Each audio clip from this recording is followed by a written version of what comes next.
What's going on in Turkey? Tens of thousands of people have flooded the street across the cities like Istanbul, Ankara, Izmir और ये सब protest कर रहे हैं against the arrest of Istanbul mayor एक्रेम।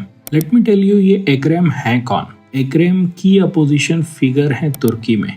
He is a major rival to the current president Recep Tayyip Erdogan और Erdogan ने इन्हीं को अरेस्ट किया है, जिसके बाद वाइड स्केल प्रोटेस्ट हमें पूरे तुर्की में देखने को मिल रहा है। इस प्रोटेस्ट में students, citizen, even opposition parties भी रैली कर रही हैं और सबके दिमाग में यही चल रहा है, could this be the beginning of the end of Erdogan's rule. But हमारा टॉपिक ये होगा कि क्या एर्दोगान के रहने या ना रहने से भारत को कोई फर्क पड़ता है या नहीं पड़ता है, थोड़ा सा उसके ऊपर नजर डालते हैं। सालों से तुर्की under Erdogan rule has been one of the few nation जो कंसिस्टेंटली पोक करता है इंडिया को, जहां पर इंडिया को सबसे अधिक हर्ट करता है, यानी कश्मीर का मुद्दा। इस मुद्दे में हमेशा से ही एर्दोगान पाकिस्तान का पक्ष लेता है और उसके वजह से आज भारत और तुर्की का रिलेशन ऑल टाइम लो पर चल रहा है। तुर्की ना ही पाकिस्तान के नैरेटिव को सपोर्ट करता है, बल्कि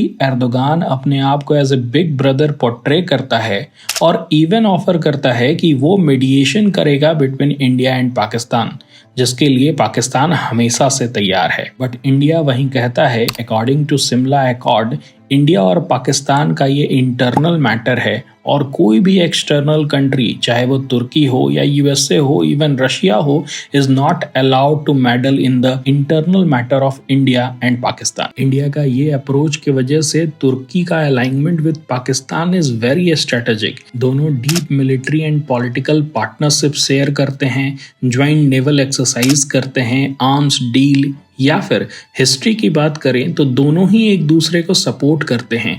जैसे पाकिस्तान को सपोर्ट करता है तुर्की कश्मीर के इशू पर, वैसे ही साइप्रस के मुद्दे पर पाकिस्तान तुर्की को सपोर्ट करता है। अंडर एर्दोगान रूल दोनों ही कंट्री काफी क्लोज हैं। Even in international forum like United Nation, तुर्की सपोर्ट करता है पाकिस्तान को ऑन कश्मीर इशू। तो क्या होगा अगर एर्दोगान की गवर्नमेंट गिर जाएगी? इंडिया के लिए वो काफी बेनिफिशियल होगा। इंडिया का एक स्ट्रॉन्ग क्रिटिसाइजर कम होगा। कश्मीर के इशू को वो हाइप नहीं मिलेगी जो एर्दोगान उसे प्रोवाइड करता है। जो नई गवर्नमेंट आएगी हो सकता है वो इंडिया को हेट ना करे और इंडिया के जो इकोनॉमिक क्लाउड है, जिसमें टूरिज्म है, टेक है, डिफेंस डील है, वो उसका पार्ट बने। Indians are among the top Asian tourist जो तुर्की जाते हैं। तुर्कीज firms want contracts in India. एक लेस एंटागोनिस्टिक तुर्की हो सकता है इकोनॉमिक सिनर्जी प्रोवाइड करे बिटवीन दिस टू कंट्रीज और दोनों साथ में ग्रो करें। वर्ल्ड में इंडिया के अगेंस्ट बहुत ही कम नेशंस हैं,